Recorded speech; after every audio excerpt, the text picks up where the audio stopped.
Hi, welcome to Coffee Side Chats. I'm Janelle, And I'm Malik.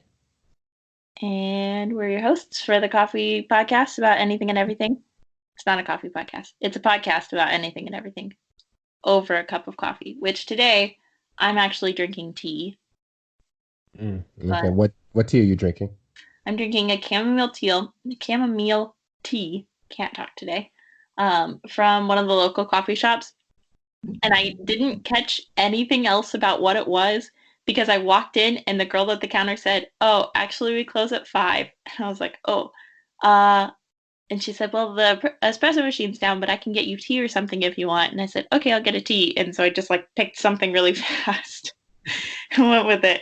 And then she was asking me what I was doing, and I was like, "Oh, I'm gonna go record a podcast." And then she wanted to know all about it, and I was like, well, like, you're also closing, so I feel bad still being here. Please just give me my tea and let me go home because I feel so awkward right now. Hey, that was a potential listener. Did you tell her the name? I did. I told her the name and I told her where to find it.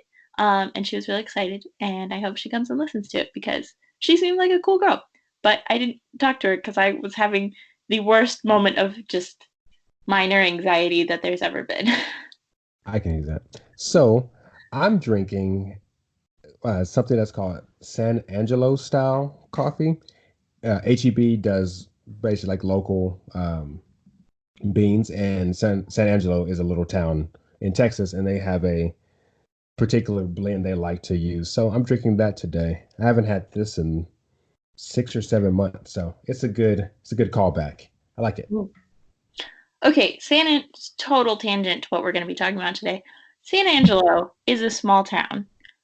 I hear about this small town all the time. How big is it?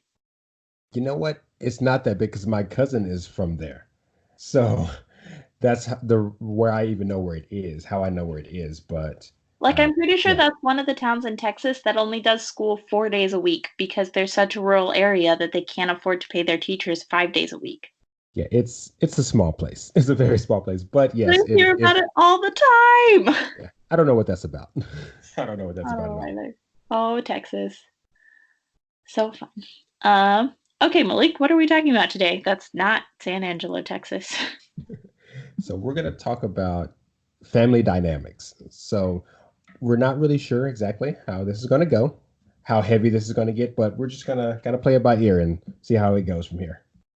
I think it's really funny that you're really you were bringing up that we don't know how heavy it's going to get because the first time we hung out, we went to a coffee shop and we sat there and talked and we got into family dynamics and we talked about our relationships with our siblings and our extended relatives and these like really generally deep topics that you don't talk about with somebody on your first friend date until like way further into the friendship. But we talked about it the first time. Yeah, I I guess we wanted to accelerate getting to know each other pretty quickly. So we jumped right into the deep end, which is Mhm. typically something I would not do with most people. But hey, it worked out for us. I feel so special. Yeah, family dynamics. Both of us come from really big families, or yeah, really big. Yeah. How many kids are in your family, Malik? So I'm in a split family. So I lived and grew up with my mom and stepdad. So I have four younger brothers and my biological dad and um, his wives. I have four older siblings, so there are nine total. And you're dead center. Yes, and that is a very interesting and kind of strange place to be because part of the time, I'm the oldest kid in the house I grew up in, so that means you get to be in charge and you get more responsibility. When I go visit my biological dad, it turns into one of those things where you're the baby again. And no matter how old you get, your siblings treat you like the baby brother. Like I'm 27, and I might as well be 10 still to them. So that's just the way it is. Which I feel like that actually says so much about you because I can imagine you being spoiled as a little child and being just the center of attention for the first, what was it, 5 years of your life? And then all of a sudden you're like, oh, no, now I have to be the person in charge. So you already have this experience of like, I'm the most important person in the family. I make the decisions about what goes on. And then you get to tell other people how to follow you. Yeah, it was very interesting because I didn't spend too much time around my older siblings when I was younger. So probably I was essentially an only child through the first 5 years. And then at about years 6, 7, 8, I started spending more time around them, and then I was spoiled. So, but my the twins who are right underneath me, they're babies, so they were getting all the baby attention. So when I went and got to be spoiled, that was awesome. It's very interesting when you're the only kid. Like I didn't have younger brothers until I was 5. So for the first 5 years of my life, I was just me. It was just me and my mom. So a lot of times you just use your imagination, right? You develop a very active imagination because you just have to. And it wasn't until I was 10 really that my brothers were even old enough to kind of more play with me, if that makes any sense. Like they Mhm. were still so much younger than me that a lot of times I was just by myself because they weren't old enough to really play with any of the toys I was playing with.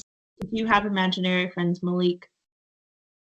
No, no imaginary friends, but I was very good at giving my toys very crazy adventures. Let's put it that way. But it was just you. You would play just you with your army toys, whatever doll of whatever fashion you had. Yes. Like, well, but see, I had a lot of toys.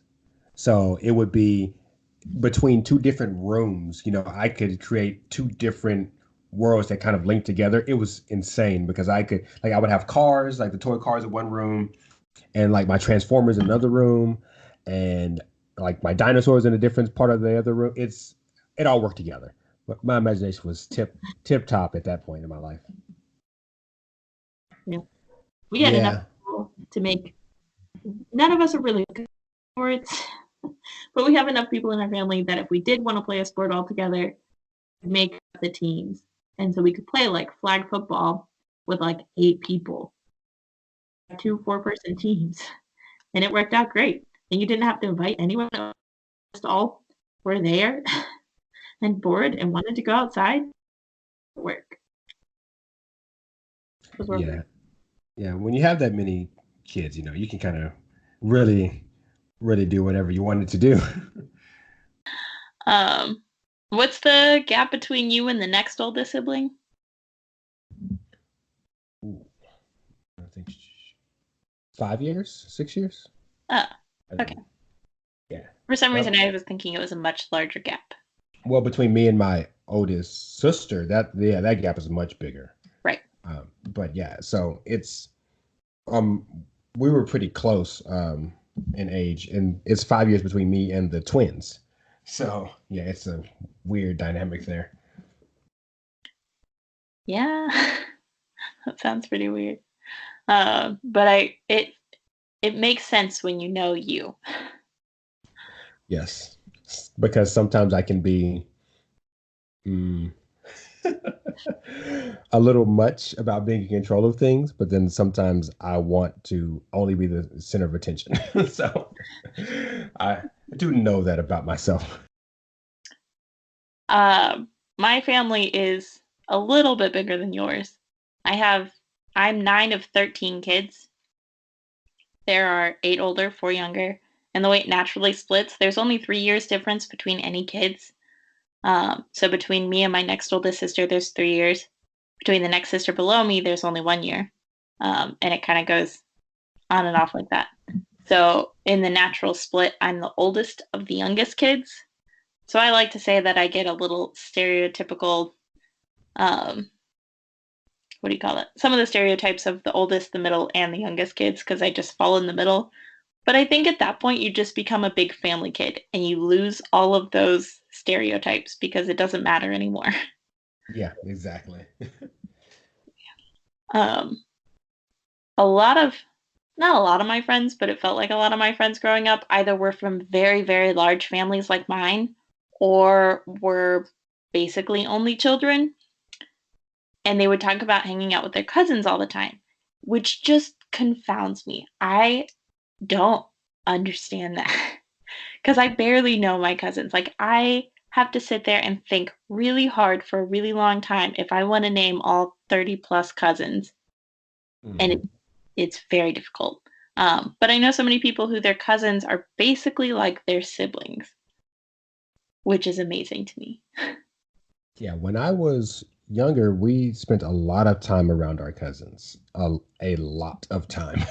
So any family gathering, any family event for any reason at all, everybody was invited. And everybody, all of my aunts and uncles all had kids. That meant lots and lots of cousins running around. We're all within, 4 years of each other. So we all hung out. I had a couple of my cousins were 1 year older, 1 year younger, and then there was a little bit of a gap between their siblings. So we were around each other a lot. So I got to spend a lot of time with cousins. So I was one of those people.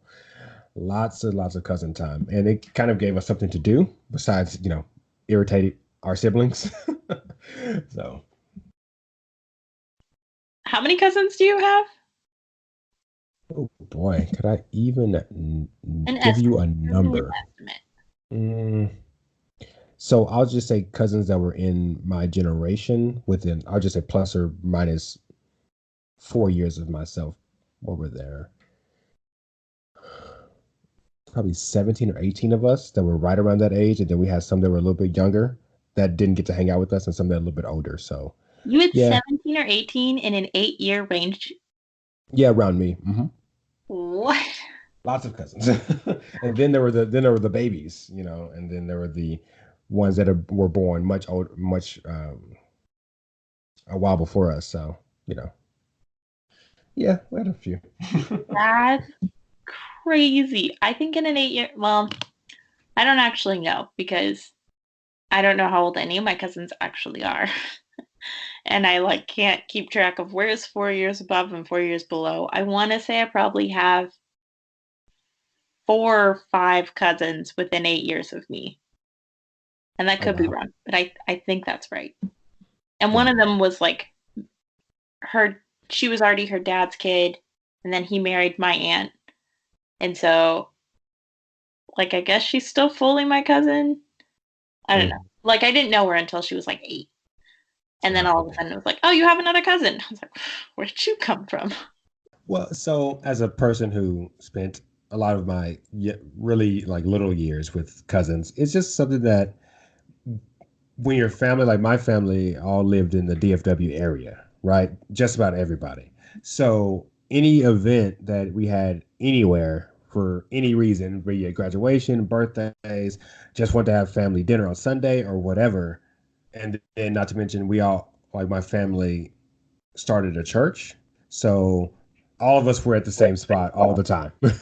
So it was just easy for us to always be around our cousins just because we all lived in so close that it was, a no-brainer that you would invite everybody and their kids to everything you did. So that went on for a long time until probably I was 16 or 17, where everybody was almost always together, just because we all lived so close. Wait, did you say your family started a church? Yes, see if I get this right. My mom's cousins, yeah. So the Simpson family started like the church that when they moved to Duncanville, like that's still part of my family's church. Yeah, it's my cousin, my old great cousin. He's 2 generations up. Like was the pastor at the church I grew up in. Yeah, so yeah, family. Yeah, it's kind of a crazy thing. Like my dad is a deacon at that church. Like I've known numerous pastors who have been family that have preached there. Like most of my family has been on all of the committees for everything. So, yeah, it's a yeah, lots of lots of history there. Whoa. I can't even wrap my mind around that. Our immediate family, we don't all live in the same state. Just my mom's family, they don't all live in the same state. They Mm. don't all live in the same country. And you guys all live in And you have a big family. Yep. Oh my God. Cousins, aunts, uncles, great aunts, grandmothers. Like the furthest anyone lived that I saw regularly was Marshall, which is only a couple of hours from Dallas. And we would go out to, what we call the country. The few of them lived out there, but that's it. Yeah. We were all pretty much settled in the DFW area, which was interesting because you wouldn't have expected that with so many of us. But yeah, a lot of us like just lived within 30 miles of each other. I mean, when I was younger, it was to the point where we would have summers in Marshall. Like all the cousins would go down there. So when I was, between the ages, I think of 5 and 10, a lot of times me and all my cousins would be in Marshall at my great grandmother's house, which is a small, like a small house, but had like 6 beds. So we would go there, or we go to my great aunt and uncle's house, and you just stayed there. Just a thing where you'd spend part of the summer, where probably usually about a month, 2 months. Here you go. We'll see you guys later, and they'll just come pick us up in a month or two, and just the way it was. That sounds so fun. We got in trouble a lot. Well, I got wrapped into a lot of trouble. I tried to behave myself as much as possible. I was the quote unquote good kid. So I got wrapped up into a lot of foolishness.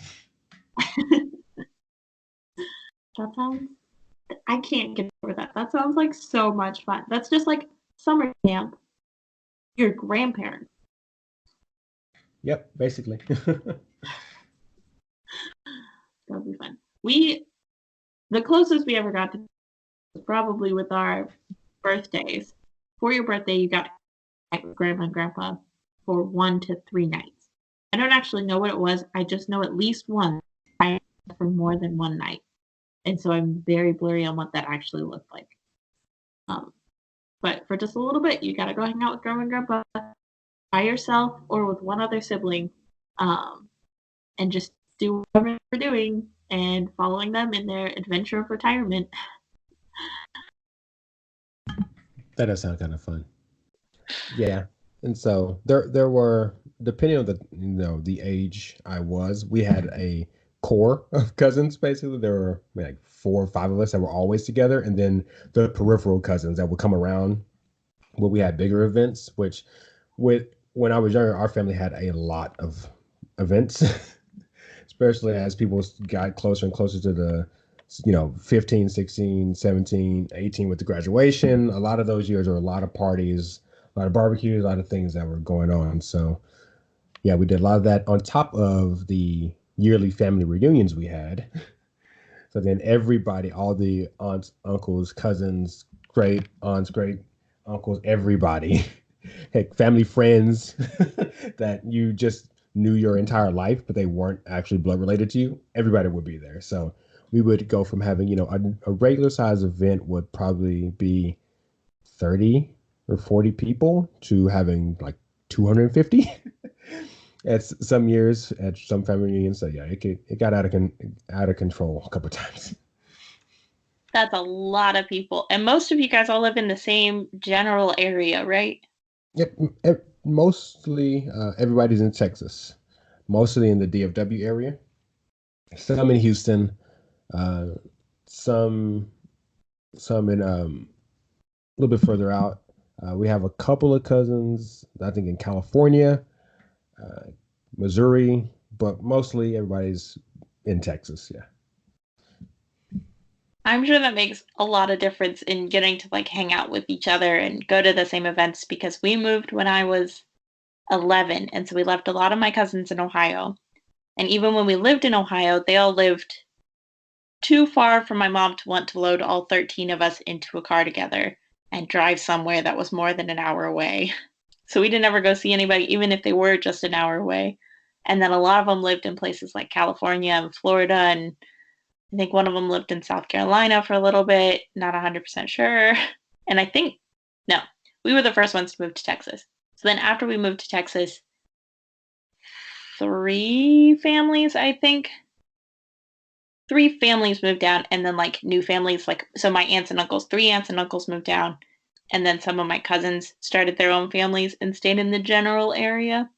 But at this point, I would have the hardest time telling you where exactly more than 3 of them lived.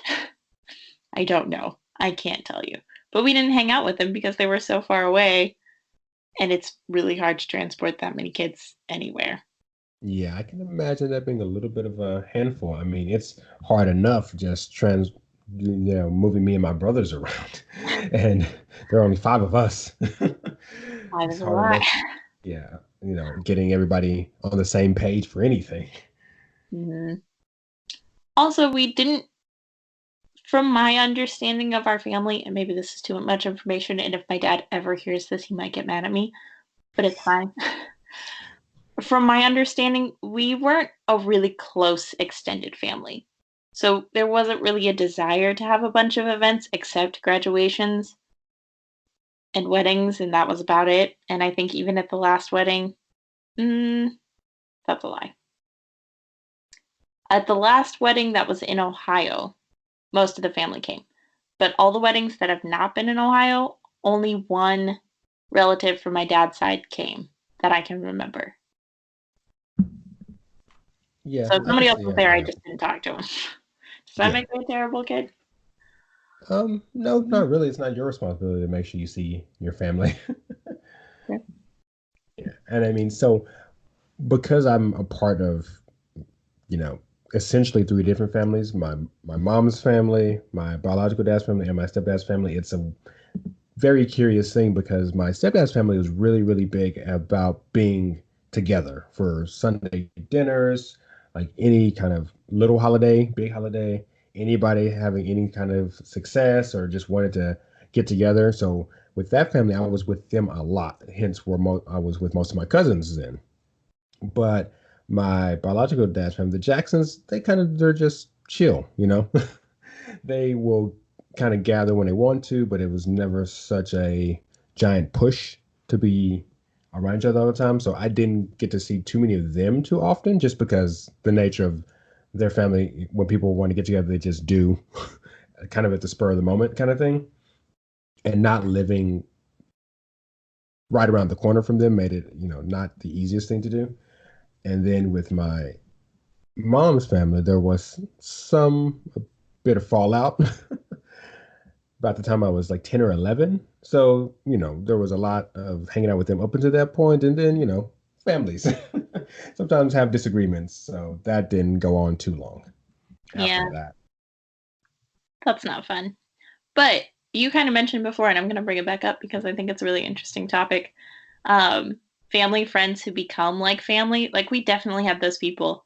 Funny story, side note, at my brother's wedding in Texas, so only one brother got married in Texas. At his wedding, one of those friends that we've known, my dad has known since he was in high school, and we call him Uncle Gary, and all of their kids are like as much of cousins as any of our other cousins are. Um, and I'm standing in line to get food right in front of their mom. And she starts talking to me, and so we strike up a conversation because you do when you're in line. And she says, "So how do you know the Polsons?" I said, "I'm Rick's daughter." And she was like, "Oh, I'm so sorry, I didn't recognize you." Yeah, that's kind of terrible. That's happened to me at least twice, where somebody looked at me dead on and said, how do you know the Polsons? Are you related? Do you know them? Are you?" I was like, I'm I'm one of the Polsons, like the Polsons that you know. I'm saying my last name a lot. Of these kids that you know, I'm one of them. You just missed me."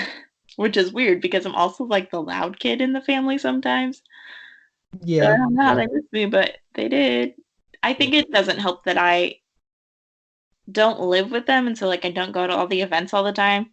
And I cut my hair really short, and I've kept it really short. And I, as much as people say I look like my siblings, in the right context, I don't look like them. I only look like them when I'm standing next to them.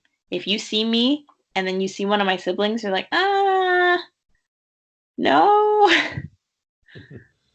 See, I think you guys look a lot alike, but that's just me. But also, I haven't seen all of your siblings all at once. I've only seen a few at a time. So to me, you guys look alike. But I can understand if people aren't used to seeing you, and Mhm. you're not at all the events because you live in a different state or whatever. I can see where people might mm, not get that you are actually a part of the same family. And normally, I feel like with all of those family friends, they had kids who were just above me and just below me. And so they would be my older sister's friends and my younger sister's friends, and I would just kind of tag along. And so I was never recognized as, oh, so and so's little friend, my sister. It was like, or so and so Janelle. Let me start that over. It was never so and so's little friend Janelle. It was so and so's little friend and her sister Janelle. I was always a little tack on the end, apparently, or at least that's what I'm finding out. Except this last time, I wasn't. I was my friend's mom came up to me and said, "Oh, did you marry into the family?"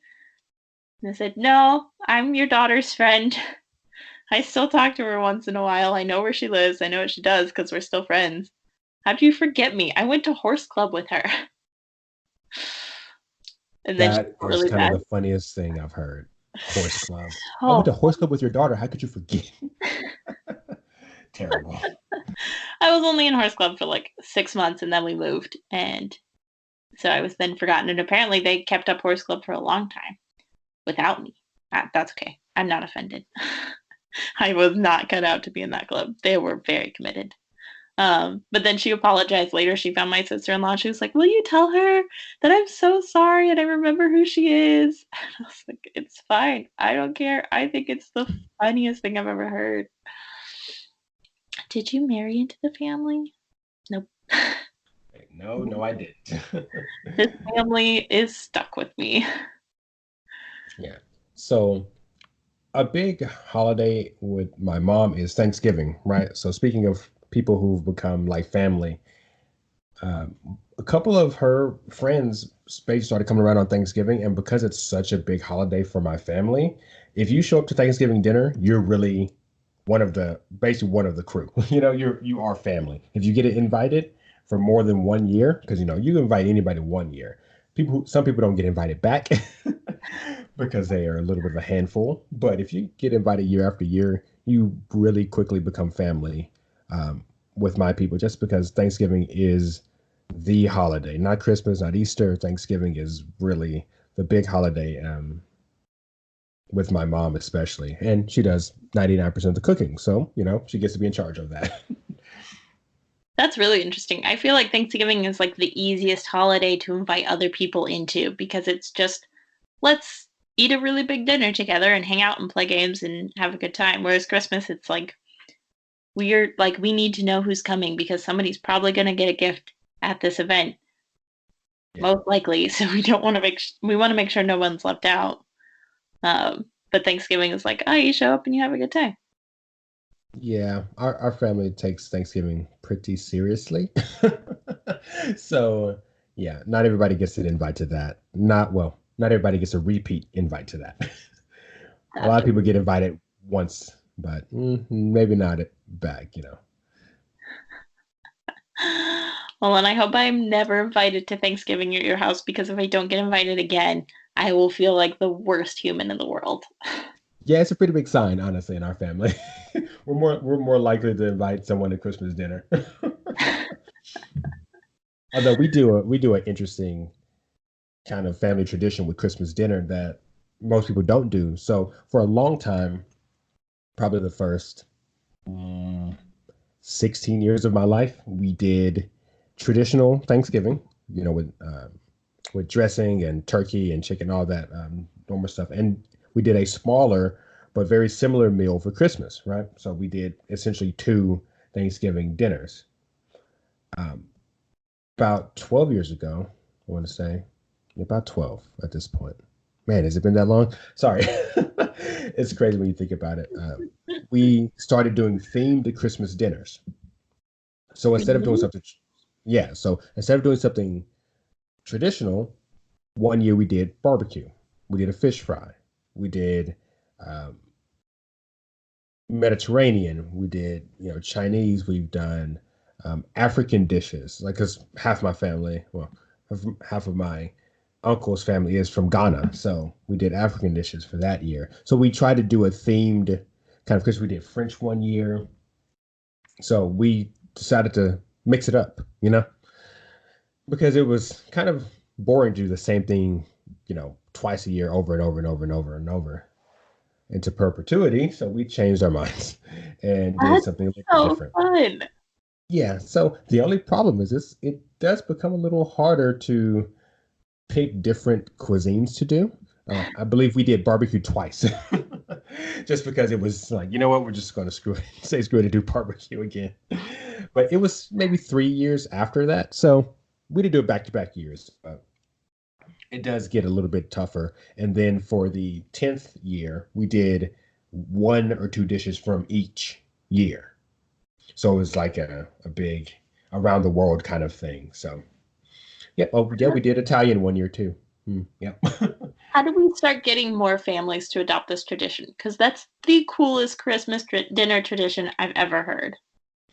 Yeah, I don't know, but it was great. It's a very different thing. And at Thanksgiving, everyone's sitting around discussing, okay, what theme we're gonna have, what meals we're gonna have. So Thanksgiving, there's almost like a round table of discussion about what we're actually going to eat a month later. So yeah, it was a very good decision.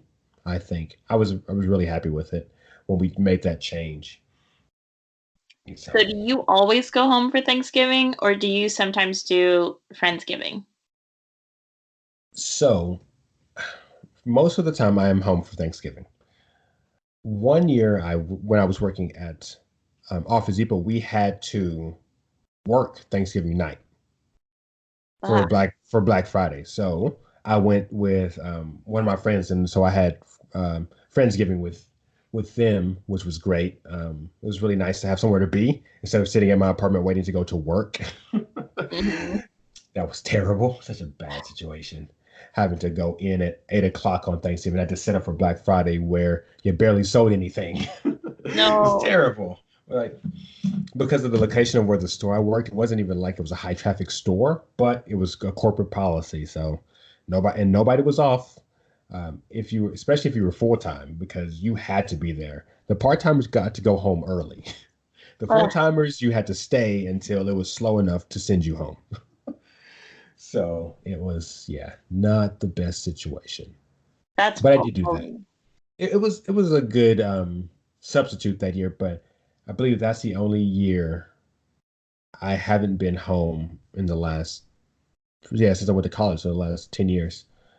Uh, so I have left early from home though. I have done that um, because Texas used to play football on Thanksgiving night. Mm. So I would leave home on a full stomach and speed down 35 to get to the football game. So that did happen a few times. Oh man, that's crazy. It was worth it. Well, not really. We lost those games. That's not the point. Yeah, it would have to be something a lot better than Texas football to be worth it for me. Ah. Um, so I'm sure I've told you about them, but in case I haven't, I'm going to tell you again. So I've started to make this new friend group in Oregon, and I'm really excited because they're really great. And they basically refer to our friend group as their family because all of us aren't from this area. So none of us have friends in this area. Two of them are from Oregon, and so they have family nearby. Um, but I met them in February, and they were already planning Friendsgiving because they were so excited to have like their Oregon family here and someone in Oregon they could spend Thanksgiving with because they already decided they weren't going to have enough time to go back home for Christmas and Thanksgiving. So they're going to go home for Christmas. And I was like, all right, cool. So like anytime we hang out, we're like, oh, I'm going to go hang out with my family. And I'm like, this is so interesting that you can go somewhere else and still have like family and they end up being family but not related to you. And it's one of the fascinations of the human race that I will never get over, but I love it. It makes me feel a lot better because I have no other people from my family in the entire state, in the entire time zone. And so it's really nice to have somebody who wants to claim me and be like, no, you're in my family. You get to be my person. I'm like, okay, I'll be your person. I'll be in your family. This is fun. Yes, because it's something that even living only 3 to 4.5 hours away, like I have for the last 7 years, you can have moments where you definitely miss being able to just go over someone's house and for like a nice Sunday dinner and just relax. Mm-hmm. Because if I'm going to make a trip, I have to really plan it. It can't be really spur of the moment at all. It has to be okay 2 or 3 weeks out, and I know this is going to happen, so I can plan my work schedule and everything around it. Not just okay, well, we're just going to go over grandma's house and just get in the car and drive. So yeah, it's very nice if you can find that somewhere. It's pretty great. Have I told you about them already? No, I don't. Don't remember having heard about them, but that's good to know. You got to have somebody up there. Uh, well, thanks for listening, guys. That's our talk about families. If you have anything you want to add or you have another fun story about your family, go ahead and send it to us. We are coffeesidepodcast@gmail.com. Right, Malik? Yes. And we're also on social media on Facebook and Twitter at Coffeeside Chat. Singular. We couldn't get the S, so we're stuck with the chat. So yeah, follow us, message us, tell us what you like, tell us what you didn't like, ask questions. We want to hear from you guys. And thanks for subscribing. Thanks for listening. And we'll talk to you next time. The podcast you just heard was made using Anchor. Ever thought about making your own podcast? Anchor makes it really easy for anyone to get started. It's a one-stop shop for recording, hosting, and distributing podcasts. Best of all, it's 100% free. Sign up now at anchor.fm/new. That's anchor.fm/new to get started.